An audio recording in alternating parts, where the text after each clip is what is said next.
미생물 사냥꾼 폴드 크루이프 지음.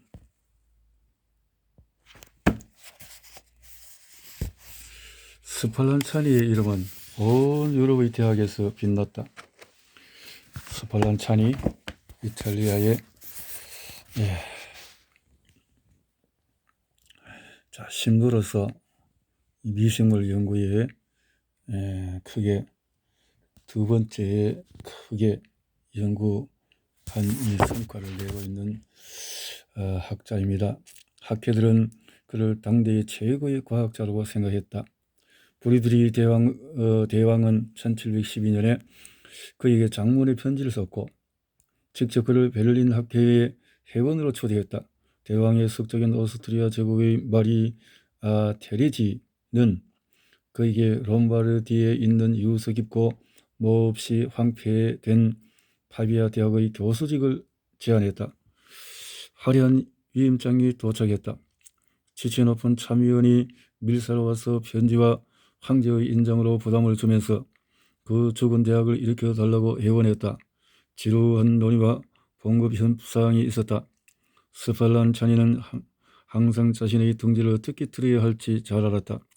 협상은 그가 파비아 대학의 자연사 교수직과 자연사 박물관의 관장직을 만든 것으로 결론이 났다. 스팔란차니가 자연사 박물에 갔을 때 전시장은 비어 있었다. 그는 소매를 걷어붙였다. 대규모의 공개 실험을 했고 학생들은 능숙한 솜씨로 성공적인 실험을 하는 그에게 경외심을 가졌다. 스팔란차니는 신기한 동물과 이상한 식물 그리고 미지의 새들을 가지고 오도록 사람들을 여기저기로 보냈다. 박물관의 빈 전시장을 채우기 위해서였다. 직접 위험한 산을 올라가 광물과 광석도 가지고 왔다. 귀상어를 잡고 화려한 깃털의 새를 덫으로 깨웠다. 박물관을 위해서 믿을 수 없을 만큼 많은 것을 수집하는 탐험 여행을 계속했다. 조용한 과학자와는 거리가 멀었던 그는 그렇게 해 자신의 고통스러운 에너지를 발산했다. 바쁜 수집 일정과 강의 시간 사이 그런 실험실에 처박혀서 수트와 미생물로 장시간의 실험을 했다. 작은 동물들이 사람과 말과 코끼리처럼 자연의 법칙에 복종한다는 것을 보여주기 위해서였다. 그는 열심히 미생물이 우글거리는 스튜 한 방울을 작은 유리 조각에 떨어뜨리고 거기에다가 담배 연기를 불어넣은 후에 현미경으로 관찰했다. 미생물들이 자극적인 연기를 피하려고 급하게 움직이는 것을 보면서 스팔란차니는 즐거운 비명을 질렀다. 그는 미생물들에게 전기 스파크를 주고 나서 작은 동물들이 현기증이 나고 빙글빙글 회전하다가 곧 죽는 것을 보고서 놀랐다. 작은 동물들의 씨나 알은 달걀이나 개구리 혹은 물고기 알과는 다를지 모른다. 그것들은 아마 내가 밀봉한 플라스크 내에서 끓는 물의 열기를 견딜지도 모른다. 그러나 다른 면에서는 이 작은 동물들은 다른 동물들과 같다는 그는 소리쳤다. 그러나 곧 자기가 자신 있게 말했던 말들을 취소해야만 했다. 지구상의 모든 동물은 살기 위해서 공기를 필요로 한다. 작은 동물들은 진공 상태에 넣고 죽어가는 것을 관찰하면서 그들이 얼마나 동물 같은지를 보여줘야지. 어느 날 스팔란차는 실험실에서 혼자 이렇게 말하고 레벤후크가 작은 동물들을 연구할 때와 사용했던 같은 매우 가는 유리관을 만들었다. 그 관을 미생물들이 떼지어 있는 숲 속에 담그니 숲과 관을 따라 올라갔다. 스팔란차니는 천재성을 발휘해서 그 관의 한쪽을 밀봉하고 다른 한쪽 끝을 강력한 진공 펌프에 연결했다. 펌프가 작동하는 동안에 현미경 렌즈를 관의 가는 벽에다가 밀착시켰다. 그는 작은 동물들이 수영을 하기 위해서 사용하는 작은 손을 흔드는 것을 멈추고 어지러워져서 운동을 그만둘 것이라고 기대했다. 펌프가 작동했다. 그런데 미생물들에게는 아무 일도 일어나지 않았다. 그들은 태평하게 하던 일을 했고 생명을 유지하기 위한 공기가 존재함을 아는 것 같지도 않았다. 그들은 며칠 몇 주 동안 살아있었다. 스팔란차니는 무엇이 잘못되었는지를 알아내려고 반복해 실험했다. 이건 불가능하다. 이 세상 어느 것도 공기 없이는 살 수 없어. 도대체 이 작은 동물들은 어떻게 숨을 쉬는 거지? 친구 보넷에게 이 놀라운 일을 써보냈다. 이 동물들의 어떤 성질은 정말 놀랍네. 진공에서도 공기가 있을 때처럼 움직일 수 있거든. 그들의 행동을 관찰했는데 액체 속에서 위아래로 움직이고 진공 상태에서 며칠 동안 정식하기도 하네. 얼마나 놀라운 일인지. 우리는 공기 없이는 어떤 생명체도 살 수 없다고 항상 믿지 않았나. 서발란차는 자신의 상상력과 총명한 머리를 매우 자랑스럽게 여겼고, 학생들과 지적인 성녀들, 학식 있는 교수들, 그리고 정복자인 황들의 감탄과 칭찬은 이러한 자부심을 부추겼다. 그러나 그는 무엇보다도 실험가였고, 새로운 사실이 자신의 명석한 두뇌가 한 추측을 뒤엎었을 때에는 겸손하게 머리를 숙였다. 실험에 대해서는 그렇게 우직하고 정직했으며, 실험실에 냄새나는 유독가스와 반짝이는 기계 속에서 발견한 사실이 아니면 절대 말하지 않았던 이 정직한 과학자가 한편에서는 파비아 대학에서의 봉급 인상을 위해서 작은 속임수를 계획하기도 했다. 속임수를 계획하기도 했다.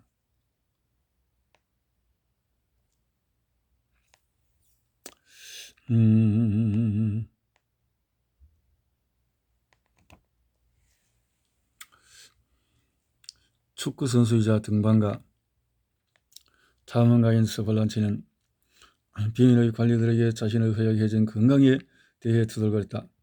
파비아의 안개와 전기가 그를 죽일 것 같다고 말했다. 서발란차니를 붙들기 위해서 황제는 봉급을 인상하고 휴가를 2배로 늘려주었다. 서발란차니는 자신의 거짓말을 정치적인 행동이라고 웃으면서 말했다. 그는 늘 자신이 원하는 것을 얻었다. 눈부신 실험과 정밀한 관찰, 광적인 인내심으로 진실을 찾아냈다. 직업을 가지고 돈을 벌고 출세했다. 사실 여기에는 교활한 책량도 거짓말도 한몫했다. 성직자가 됨으로써 종교적인 탄핵으로부터도 보호받았다. 나이가 들어감에 따라서 그는 자신이 작은 실험실에서 벗어나 멀리 떨어진 곳에서 마음껏 연구하고 싶은 열망이 휩싸이기 시작했다. 자신을 그렇게 전율하게 했던 고대 트로이를 방문하고 싶었다. 하렘과 노예들과 내시들을 보아야만 했다. 그에게 그것은 박쥐와 두꺼비와 숲 속의 작은 동물들과 마찬가지로 자연사의 일부분이었다. 그는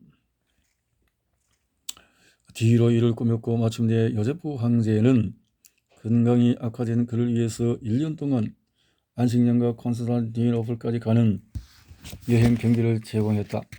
물론 그의 건강은 최상의 상태였다. 스팔란차니는 줄지어 쓴 플라스크를 채우고 실험실 문을 잠그고 학생들에게 극적이고 눈물이 나는 이별을 고했다. 지중해를 향한 여행길에서 그는 엄청난 뱃멀미를 겪었고 조난을 당하기도 했다. 그러나 그는 몇몇 섬에서 수집한 표본을 지키려고 애썼다. 터키 황제는 포도주와 만찬을 베풀었다. 궁전의 박사들도 함몰할 정도로 아름다운 후궁들의 관습을 연구하도록 허락했다. 18세기 유럽의 신사였던 스팔란차니는 터키 사람들에게 그들의 친절과 건축을 칭찬했다. 그러나 노예 제도와 절망적인 그들의 숙명론적인 인생관은 싫어했다. 우리 서양인들은 새로운 과학을 통해서 피할 수 없어 보이는 인간의 끝없는 고뇌와 고통을 정복할 것입니다. 정정하지만은 고로한 동양 친구들에게 말하는 그를 상상해보라. 그는 전지전능한 하나님을 믿었다. 신앙을 가지고 있으면서도 사실을 찾으려는 연구자 정신은 그의 눈을 타오르게 했지만 그의 모든 생각과 말에 부담을 주었다. 그리고 하나님을 저물자와 미지의 존재라고 고백하면서 하나님께 변명하게 만들었다. 또 그가 하나님의 보좌로서 미지의 자연을 발견하고 정복한다는 것을 보여주어야만 했다. 수개월 후에 그는 정예부대 병사들의 호위하에 불가리아 대공과 왈라키아 군주의 대접을 받으며 육로로 발칸 반도를 통과했다. 마침내 비인으로 돌아와서 고용주이자 후원자인 요제프 황제에게 경의를 표했다. 그의 전생에서 가장 명예롭고 짜릿한 시간이었다. 승리에 취한 그가 그 모든 꿈이 어떻게 현실로 이루어졌는지 생각하는 모습을 상상해보자. 그러나 스팔란차니가 승리를 항해하는 동안에 파비아 대학에는 먹구름이 몰려들었다. 대학을 살리기 위해서 많은 일을 하던 수년 동안 다른 교수들은 학생들을 빼앗아가는 그를 지켜보고 있었다. 그들은 칼을 갈면서 때를 기다렸다. 스발란차니는 끊임없는 탐험 여행뿐만 아니라 온갖 고생과 위험을 감수하며 한때 텅 비었던 자연사 박물관의 전시장을 유럽의 화제거리로 만들었다. 게다가 스칸디나비아에 있는 자신의 옛집에 약간의 개인 소장품을 가지고 있었다. 어느 날 그를 시기하던 캐논 볼타는 스칸디나비아에 있는 스팔란차니의 개인 박물관에 숨어 들어갔다.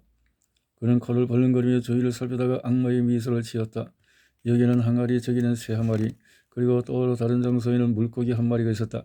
그들에는 모두 파비아 대학 박물관의 소유임을 표시하는 붉은 꼬리가 달렸다. 볼타는 망토 주름 사이로 자신을 숨기고 조용히 빠져나왔다. 집으로 돌아오는 길에 총명한 스팔란차니 그 일을 요리할 아기에 찬 계획을 세웠다. 스팔란차니가 비인을 떠나 집으로 돌아오기 바로 전에 볼트와 스카르파 그리고 스코폴리는 소책자를 발견해 유럽의 모든 영향력 있는 인물들과 학회에 보냈다. 그 소책자에는 스팔란차니가 파비아 대학의 표본들을 훔쳐 스칸디나비아에 있는 자기 소유의 작은 박물관에 숨기는 중대한 범죄를 저질렀다는 고발하는 내용이 들었다. 스팔란차니의 빛나는 세계는 무너졌다. 순식간에 그의 눈부신 경력은 폐허가 되었다. 끔찍한 꿈속에서 그는 자기를称颂하고 부러워하던 사람들이 기뻐하며 낄낄대는 소리를 들었다. 그는 자신이 확실한 사실과 실험을 통해서 이겼다는 던 사람들이 다시 승리하는 것을 생각했다. 심지어는 말도 안 되는 생장 에너지가 다시 살아날 거라는 생각도 했다. 그러나 며칠 지나지 않아 그는 원기를 회복했다. 무시무시한 스캔들 속에서 그는 배수의 진을 치고 고발자와 대면할 준비를 했다. 이제 그는 인내심이 있는 미생물 사냥꾼도 볼테르에 의해 점잖게 편지를 쓰던 사람도 아니었다. 능숙한 정직하로 변시해서 조사위원회 결성을 요청했고 그 요청은 받아들여졌다. 그는 진실로 두고 서로를 고발하는 맞벌 작전으로 나갔다.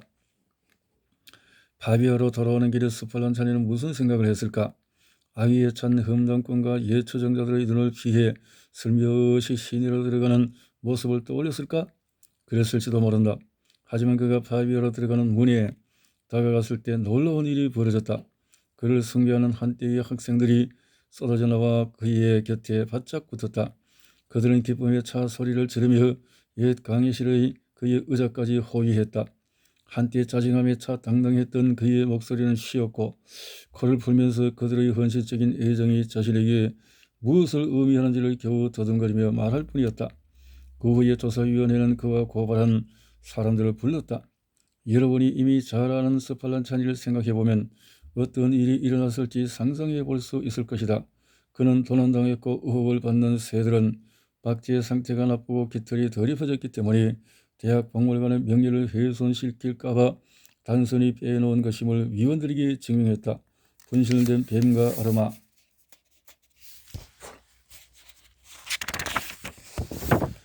딜로는 다른 박물관과 거래를 했는데 파비아 대학은 그 거래에서 이익을 얻는 것과 자신을 고발한 볼타가 박물관을 감나가는 광물을 훔쳐서 그의 친구들에게 선물했다는 것도 밝혔다. 위원들은 그가 완전히 무죄라고 판정했다. 사실 지금도 그가 완벽하게 죄가 없었는지는 확실하지 않지만 말이다. 볼타와 공모자들은 대학에서 파면당했다. 그리고 황제는 스팔란차니를 포함해 모든 사람이 당치 않은 말다툼을 멈추고 침묵할 것을 명했다. 그 사건은 전 유럽에 소문이 났다. 학생들은 강의실 집기를 웃으며 항의했고 다른 대학들은 이 전대미물 스캔들을 가지고 낄낄거렸다. 스팔란차니는 그의 뿌리 깊은 적들을 향해서 마지막 일격을 가했다. 그는 볼타를 보고 바람이 가득 찬 허풍선지라고 말했고 스카르파와 스코폴리에게는 글로 적기에 부적합한 끔찍한 이름을 붙여 주었다. 그리고 나서 그는 평화롭게 미생물 사냥으로 돌아갔다. 작은 동물들을 관찰했던 오랜 세월 동안에 그는 그들이 어떻게 정식하는지를 궁금해했다. 가끔 두 마리의 미생물이 같이 붙어 있는 것을 관찰했던 그는 보넷에게 이런 편지를 썼다. 어떤 동물이든 두 개체가 합쳐지면 우리는 당연히 그것들이 번식하고 있다고 생각하네. 하지만 정말 그럴까? 그는 재빨리 낡은 공책에 관찰한 것을 거칠게 그려놓았지만 많은 일에서 그랬던 것처럼 충동적이었다. 그러나 실험을 하거나 결론을 끌어낼 때는 늙은 레베노크처럼 빈틈이 없었다. 보넷은 미생물 정식에 대한 스팔란 찬이의 당혹감을 다른 친구에게 말했다. 총명했지만 지금은 이름이 잘 알려지지 않은 드 소시르이다. 그 친구는 현미경으로 작은 동물들의 정식 습성을 날카롭게 관찰했다. 얼마 되지 않아 그는 두 마리의 작은 동물이 같이 붙어 있다고 해도 번식하는 것이 아니라는 사실을 논문으로 발표했다. 놀랍게도 쌍을 이루는 그 작은 동물들은 하나이고 그것이 두 개의 새로운 동물로 분열한다. 이것이 미생물들이 증식하는 유일한 방법이었다. 그들은 결혼의 기쁨을 몰랐다. 논문을 읽은 스팔란찬이는 그런 이상한 일이 가능할지 의심하면서 급히 현미경을 보았다. 그러나 주의 깊게 관찰해보니 드 소시르의 말이 맞았다. 그는 멋진 축하 편지를 써서 스위스로 보냈다. 스팔란찬이는 전서였고 어떤 면에서는 책략가였다. 그는 지독하게 야심적이었고 종종 다른 사람의 명성을 시기했다. 그러나 드 소시르의 날카로운 관찰이 저는 기쁨에 푹 빠져버렸다. 스팔란찬이와 제네바의 자연주의자들은 신비로운 결속력에 의해서 묶여 있었는데 그것은 사실을 발견하고 그것을 모아 과학의 대성당을 건설하는 일이 한 사람의 발견보다 위대하다는 인식이었다. 그들은 최초의 전쟁 반대자였고 세계 시민이었으며 진정한 국제주의자였다. 그 후에 스팔란찬이는 인생에서 가장 천재적인 연구를 하게 되었다. 제네바 동료들과의 우정 때문이기도 했고 생장 에너지만큼이나 형편없이 과학적 엉터리 이야기를 혐오했기 때문이기도 했다. 앨리스라는 영국인이 미생물이 두 개로 분열한다는 드 소시르의 관찰이 틀렸다는 논문을 발표했다. 앨리스는 작은 동물들이 가끔 두 개로 부서진다는 것을 인정했다. 그러나 그것이 정식을 의미하지는 않는다. 단지 물속에서 빠르게 헤엄치던 한 작은 동물이 또 다른 동물의 몸통에 부딪혀서 그 동물을 반토막 낸 것입니다. 그것을 보고 드 소시르는 멋진 일을 만든 겁니다. 이렇게 말했다. 뿐만 아니라 작은 동물들은 큰 동물들이 어미에게서 태어나는 것처럼 서로 다른 개체로부터 태어납니다. 제가 현미경으로 자세히 관찰해 보니까 실제로 어린 것들이 나이 든 것들 안에 있었습니다. 더 자세히 보면 여러분이 믿지 않으실 수도 있겠지만 그 어린 것들 안에 손자들이 있는 것도 볼 수 있었습니다. 앨리스는 계속 말했다. 말도 안 돼. 스발란찬이는 생각했다. 스발란찬에게는 그 모든 것이 의심스러웠다. 하지만 어떻게 하면 그것이 진실아님을 보여줄 수 있지? 어떻게 하면 작은 동물들이 두 개체로 분열한다는 것을 보여줄 수 있느냐 말이야. 그는 무엇보다도 앨리스가 믿을 수 있는 과학자이자 나약한 마음의 소유자라는 것을 알고 있었다. 그러나 작은 동물들이 서로 부딪혀서 두 동강에 나는 것이 아님을 증명하는 또 다른 얘기였다. 해결 방법이 순간적으로 떠올랐다. 내가 할 일은 작은 동물 한 마리를 다른 것들부터 분리해 부딪힐 것이 아무것도 없는 곳에다 놓는 거야. 그리고 가만히 앉아서 그것이 두 개로 분열하는지 아닌지를 현미경으로 관찰하는 것이지. 그것은 간단했고 의심할 여지도 없이 유일한 방법이었다. 하지만 어떻게 그 엄청나게 작은 동물을 딱 하나만 떼어낼 수 있지? 강아지는 한 뼈의 새끼들부터 한 마리만 떼어낼 수 있고 피라미도 무수한 형제자매로부터 한 마리만 분리할 수 있다. 그러나 이 작은 동물은 손으로 잡을 수가 없다. 제기를 그렇게 하기에는 수백만 배나 작다. 빛나는 찬사와 대단히 열정적인 강연을 즐기던 사람이고 대중의 영웅이자 거물 인사인 스팔란찬이 이런 모든 승리로부터 빠져나와 정신없이 바쁜 일생에서 가장 독창적이고 놀랍도록 천재적이며 인내력이 필요했던 일을 즐겁게 해냈다. 다름 아니라 크기가 1인치여 25,000분의 1인 살아있는 작은 동물 하나를 얻는 확실한 방법을 고안한 것이다.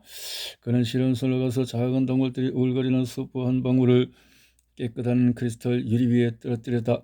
그런 다음에 작은 동물이 한 마리도 없는 정류수 한 방울을 미생물이 떼지어 있는 방울 가까이에 떨어뜨렸다. 이제 한 마리만 잡아야지. 그는 중얼거리면서 작은 동물들이 있는 방울 위에다가 현미경 렌즈에 초점을 맞추었다. 깨끗하고 가는 바늘 하나를 꺼내서 미생물 수프 방울 속에다 조심스럽게 꽂은 다음 정류수 방울 쪽으로 건너가는 작은 수로를 만들었다. 그는 재빠르게 현미경 렌즈를 두 개의 방울 사이에 놓인 통로 위에 돌렸다. 신나게 움직이는 작은 동물들이 이 작은 수로를 따라 표류하기 시작하는 것을 보면서 그는 만족스러워하며 작은 낙타 털붓을 잡았다. 여기에 단 한 마리가 물방울 속에 있어. 단 한 마리만. 그는 작은 수로를 가로질러 솜씨 좋게 그 작은 붓을 흔들어 닦아버렸다. 그렇게 해 다른 작은 동물이 증류수 속에 든 외로운 친구와 만날 가능성을 없애었다. 하느님, 어느 누구도 한 적이 없는 일을 제가 해냈습니다. 제가 혼자 힘으로 한 마리의 작은 동물을 얻었습니다. 아무것도 그것과 부딪힐 수 없습니다. 이제 그것이 두 개의 새로운 개체로 바뀌는지 아닌지를 알 수 있을 것입니다. 허리를 구부리고 앉은 채 긴장한 그의 목과 손과 팔로 잡고 있는 렌즈는 떨림이 없었다. 그는 눈을 가늘게 뜨고 물방울 속 유일한 주위를 보았다. 정말 작구나. 넓은 바다에 외로운 물고기 같아 보이는구나. 그러다가 이상한 광경이 그를 깜짝 놀라게 했다. 그것이 믿기 어려운 만큼 작다는 것만큼이나 극적이었다. 작은 공처럼 생긴 그 작은 동물의 중간 부분이 점점 가늘어졌다. 마침내 두 부분의 거미줄 두께 정도만 붙어 있고 양쪽으로 분리된 두 부분은 필사적으로 움직이기 시작했다. 그러다가 갑자기 뚝 떨어져 나갔다. 이제 하나가 있던 자리는 두 개의 완벽한 모양의 작은 동물이 부드럽게 움직이고 있었다. 그것들은 약간 작았지만 그 외에는 부모와 전혀 다르지 않았다. 그 다음에 더욱 놀라운 것은 처음에 하나였다가 두 개가 된 이 자녀들이 20분도 지나지 않아 다시 분열하는 모습을 보인 일이었다. 하나였던 것이 4개가 되었다. 서발란 차녀는 이 천재적인 기술을 수십 번 반복했고 항상 같은 결과를 얻었다. 그리고 나서 그는 불운한 앨리스를 맹렬하게 공격해 납작하게 만들어버렸다. 작은 동물 안에 자신과 손자가 있다는 그의 엉터리 주장도 마찬가지였다. 스팔란 차녀는 짐짓 겸손하게 앨리스에게 다시 학교로 돌아가 미생물 사냥의 기초를 배우라고 충고했다. 그는 앨리스가 인생은 대자연으로부터 진짜 새로운 사실을 알아내는 어려운 작업을 혼란 속에 빠뜨리는 엉터리 이론을 발명하는 대신에 더 소시르의 훌륭한 논문을 주의 깊게 읽었다면 그런 잘못을 저지르지 않았을 것이라고 넌지시 가르쳐 주었다. 과학자, 진짜 독창적인 생각을 가지고 자연을 탐구하는 자, 그는 마치 작가나 화가 혹은 음악가와 같다. 예술가인 동시에 냉철한 수색자인 것이다. 스팔란 차니는 자신을 새로운 서사 시적인 탐험의 영웅이라고 생각했고 콜럼버스나 베스푸치와 비교했다. 그는 신비로운 미생물의 세계를 새로운 우주처럼 말했고 자신은 단지 그 경계선을 따라서 첫 탐험을 감행한 용감한 탐구자라고 생각했다. 그는 이 작은 동물들이 사람에게 치명적인 역할을 할 가능성에 대해서는 아무 말도 하지 않았다. 근거 없는 초적으로 끌려가는 것을 싫어했지만 그의 천재성은 그에게 속삭였다. 아직 잘은 모르겠지만 이 새로운 세계의 환상적인 생물들이 어쩌면 그들의 큰 형격인 인간들에게 정면 의미가 있을지도 모른다고 말이다. 1799년 초 나폴레옹이 낡은 세계를 철저하게 부수고 베토벤이 그의 첫 번째 교향곡으로 19세기 문을 막 두드릴 때 스팔란 차니도 주요 창시자장의 한 명으로서 도전 정신의 함성이 울려 퍼진 바로 그 1799년에 이 위대한 미생물 사냥꾼은 내 일혈로 쓰러졌다. 사흘 뒤에 그는 주체할 수 없을 정도로 활력이 넘쳐 흐르는 머리를 침구 위로 내밀고 타소의 시와 호메로스를 암송하면서 그의 죽음을 지켜보러 온 친구들을 즐겁게 했다. 그는 받아들이기를 거부했지만은 그것은 전기 작가의 말과 같이 백조의 놀이였고 며칠 뒤 스팔란 차니는 사망했다. 위대한 이집트 왕들은 자신들을 값비싸고 훌륭한 미라로 만들어 후대의 이름을 남겼다. 그리스인과 로마인은 얼굴을 엄숙한 조각상으로 만들었다. 다른 수백 명의 유명인에게는 초상화가 존재한다. 위대한 스팔란 차니는 우리에게 무엇을 남겼는가? 파비아에는 자그마하고 순수한 그의 반신상이 있고 만약 여러분이 관심이 있다면 근처의 박물관에서 그의 방광을 볼 수 있다. 그런데 그보다 좋은 스팔란 차니를 위한 빙원이 있을까? 진리를 추구하고 어떤 곳에서도 멈추지 않고 공경을 재미있어하고 천박함과 나약한 사물의 한목적성을 무시했던 그의 열정을 그보다 더 완벽하게 말해줄 유물이 또 어디에 있을까? 그는 자신의 방광에 병이 있다는 것을 알았다. 내가 죽은 다음에 방광을 꺼내게. 아마도 병에 걸린 방광에 대한 놀라운 사실을 발견할 것에 누워서 죽어가던 그가 속삭이는 음성을 들을 수 있는가? 그것이 스팔란 찬이의 정신이었다. 비판적이고 호기심에 차있고 냉철하게 판단하던 그 시대의 정신이었다. 그러나 그때까지 실제적인 것들은 별로 밝혀진 것이 없었다.